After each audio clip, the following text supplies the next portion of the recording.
जय श्री हरि। तो भक्तों, आज वैशाख शुक्ल पक्ष चतुर्दशी को सुनाएंगे भगवान विष्णु के अवतार नरसिंह देव की प्राकट्य कथा। जो भी व्यक्ति नरसिंह भगवान की इस कथा को श्रवण करता है वह मानो संसार से निर्भय हो जाता है और उसके सारे संकटों का नाश होता है। भगवान नरसिंह का प्राकट्य कैसे और क्यों हुआ, तो सुनिए इस कथा से। बोलिए नरसिंह भगवान की जय। एक समय दैत्य हिरण्यकश्यप ने सारे देवताओं को जीतकर स्वयं सभी का अधिष्ठाता बन बैठा। उसने सभी जगह यज्ञ, पूजा पाठ और जप आदि वेद बंद करा दिए थे। जो भी भगवान की पूजा करता उस पर हिरण्यकश्यप अत्याचार करता था। उसी हिरण्यकश्यप के यहाँ पुत्र ने जन्म लिया जिसका नाम प्रहलाद था। प्रहलाद जन्म से ही भगवान विष्णु के परम भक्त थे। प्रहलाद भगवान विष्णु की पूजा पाठ तथा उनके नामों को नित्य जपते थे। जब इस बात का पता प्रहलाद के पिता हिरण्यकश्यप को पड़ा तो उसने प्रहलाद को समझाया कि इस संसार में मैं ही भगवान हूँ और कोई नहीं। पर जब प्रहलाद नहीं माने तो उसने प्रहलाद को हाथी के सामने डाल दिया, पहाड़ों से फेंकवाया। अंततः हिरण्यकश्यप ने अपनी बहन होलिका द्वारा अग्नि में भी जलाया, पर प्रहलाद का बाल भी बांका न कर सका और उस अग्नि में होलिका जलकर मर गई। प्रहलाद भगवान विष्णु के परम भक्त थे, इसलिए उन पर आया हुआ संकट भी टल जाता और मौत भी उनको छू नहीं पाती थी। एक दिन हिरण्यकश्यप क्रोध में भरकर प्रहलाद से बोला, मूर्ख, तू बड़ा उदंड हो गया है। स्वयं तो नीच है ही, अब हमारे कुल के और बालकों को भी फोड़ना चाहता है। तूने बड़ी ढिठाई से मेरी आज्ञा का उल्लंघन किया है। आज ही तुझे यमराज के घर भेजकर इसका फल चखाता हूँ। मैं तनिक सा क्रोध करता हूँ तो तीनों लोक और उनके लोकपाल कांप उठते हैं। फिर मूर्ख, तूने किसके बलबूते पर निडर की तरह मेरी आज्ञा के विरुद्ध काम किया है। प्रहलाद जी ने कहा, दैत्यराज, ब्रह्मा से लेकर तिनके तक सब छोटे बड़े चर अचर जीवों को भगवान ने ही अपने वश में कर रखा है। न केवल मेरे और आपके बल्कि संसार के समस्त बलवानों के बल भी केवल वही हैं। वे ही महापराक्रमी सर्वशक्तिमान प्रभु काल हैं तथा समस्त प्राणियों के इंद्रिय बल, मनोबल, देह बल, धैर्य एवं इंद्रियां भी वही हैं।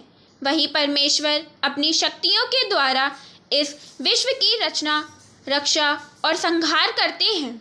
वे ही तीनों गुणों के स्वामी हैं। आप अपना यह आसुर भाव छोड़ दीजिए, अपने मन को सबके प्रति समान बनाइए। इस संसार में अपने वश में न रहने वाले कुमार्गामी मन के अतिरिक्त और कोई शत्रु नहीं है। मन में सबके प्रति समानता का भाव लाना ही भगवान की सबसे बड़ी पूजा है। जो लोग अपना सर्वस्व लूटने वाले इन 6 इंद्रियों रूपी डाकुओं पर तो पहले विजय नहीं प्राप्त करते और ऐसा मानने लगते हैं कि हमने 10 दिशाएं जीत ली, वे मूर्ख हैं। हाँ, जिस ज्ञानी एवं जितेंद्रिय महात्मा ने समस्त प्राणियों के प्रति समता का भाव प्राप्त कर लिया, उसके अज्ञान से पैदा होने वाला काम, क्रोध आदि शत्रु भी मर मिट जाते हैं। फिर बाहर के शत्रु तो रहे ही कैसे। हिरण्यकश्यप ने कहा, रे मंद बुद्धि, तेरे बहकने की अब हद हो गई है। यह बात स्पष्ट है कि अब तू मरना चाहता है, क्योंकि जो मरना चाहते हैं वे ही ऐसी बेसिर पैर की बातें बका करते हैं। अभागे, तूने मेरे सिवा जो और किसी को जगत का स्वामी बतलाया है सो देखूं तो तेरा वह जगदीश्वर कहाँ है। वह सर्वत्र है तो इस खंबे में क्यों नहीं दिखता। अच्छा, तुझे इस खंबे में भी दिखाई देता है। अरे, तू क्यों इतनी डींगे हाँक रहा है। मैं अभी अभी तेरा सिर धड़ से अलग किए देता हूँ। देखता हूँ तेरा वह सर्वस्व हरि जिस पर तुझे इतना भरोसा है तेरी कैसे रक्षा करता है। इस प्रकार वह अत्यंत बलवान महादैत्य भगवान के परम प्रेमी प्रहलाद को बार बार झिड़कियाँ देता और सताता रहा। जब क्रोध के मारे वह अपने को रोक ना सका, तब हाथ में खड्ग लेकर सिंहासन से कूद पड़ा और बड़े जोर से उस खंबे को एक घूंसा मारा। उसी समय उस खंबे में एक बड़ा भयंकर शब्द हुआ। ऐसा जान पड़ा मानो यह ब्रह्मांड ही फट गया हो। वह ध्वनि जब लोकपालकों के लोक में पहुंची, तब उसे सुनकर ब्रह्मादि को ऐसा जान पड़ा मानो उनके लोकों का प्रलय हो रहा हो।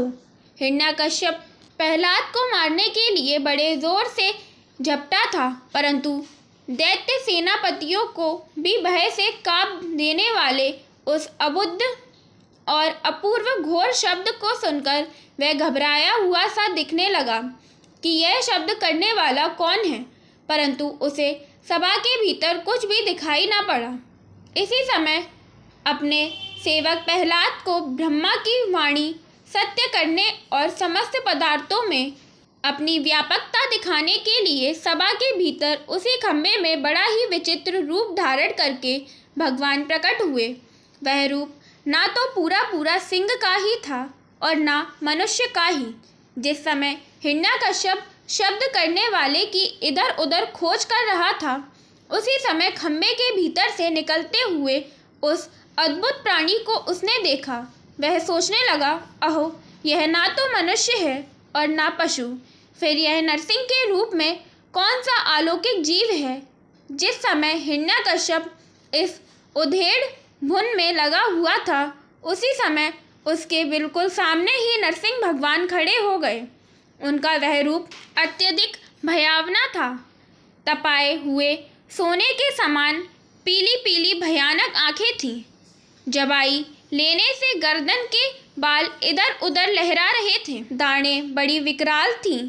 तलवार की तरह लपलपाती हुई छुरे की धार के समान तीखी जीभ थी। टेढ़ी भौहें से उनका मुख और भी दारुण हो रहा था। कान निश्चल एवं ऊपर की ओर उठे हुए थे।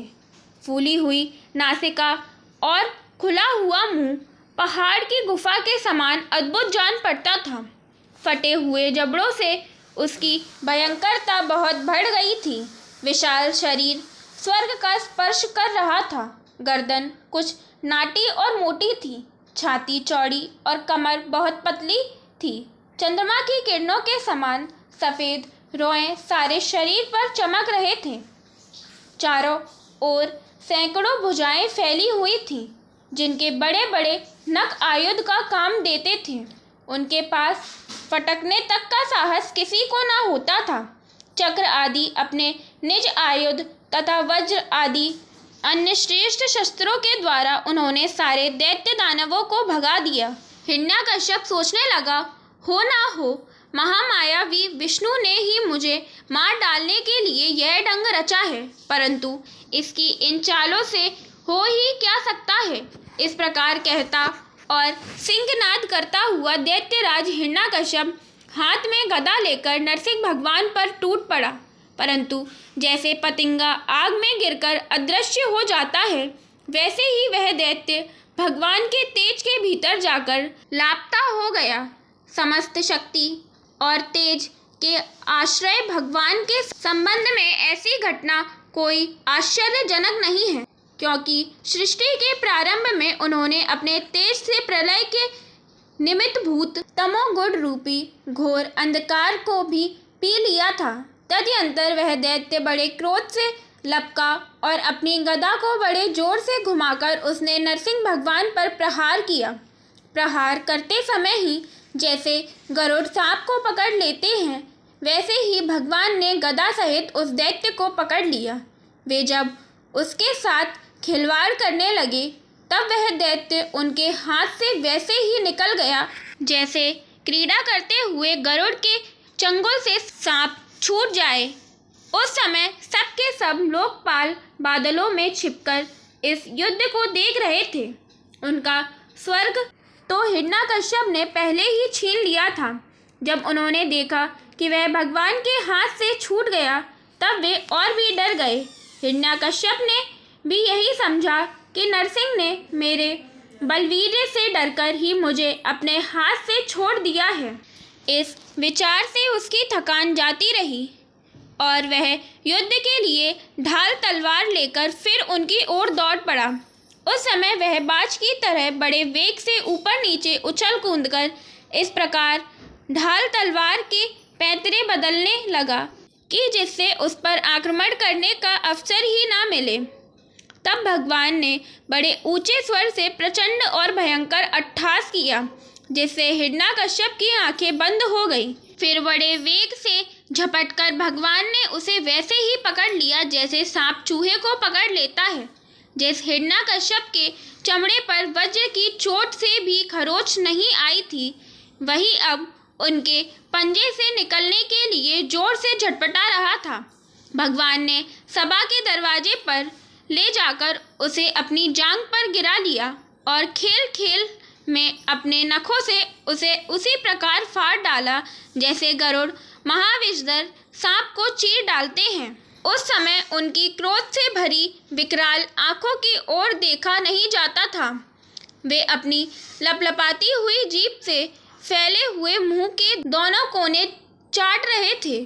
खून के छींटे से उनका मुंह और गर्दन के बाल लाल हो रहे थे। हाथी को मारकर गले में आंतों की माला पहने हुए मृगराज के समान उनकी शोभा हो रही थी। उन्होंने अपने तीखे नखों से हिरण्यकश्यप का कलेजा फाड़कर उसे जमीन पर पटक दिया। उस समय हजारों दैत्य दानव हाथों में शस्त्र लेकर भगवान पर प्रहार करने के लिए आए, पर भगवान ने अपनी भुजा रूपी सेना से, लातों से और नख रूपी शस्त्रों से चारों ओर खड़ेर खड़ेर कर उन्हें मार डाला। इस तरह अपने भक्त प्रहलाद की रक्षा के लिए भगवान ने नरसिंह रूप से अवतार लिया और अपने भक्त की रक्षा की। जो भी मनुष्य इस कथा को सुनता है वह भगवान विष्णु का प्रिय होता है। बोलिए भगवान विष्णु माता लक्ष्मी की जय। ओम नमो भगवते वासुदेवाय नमः।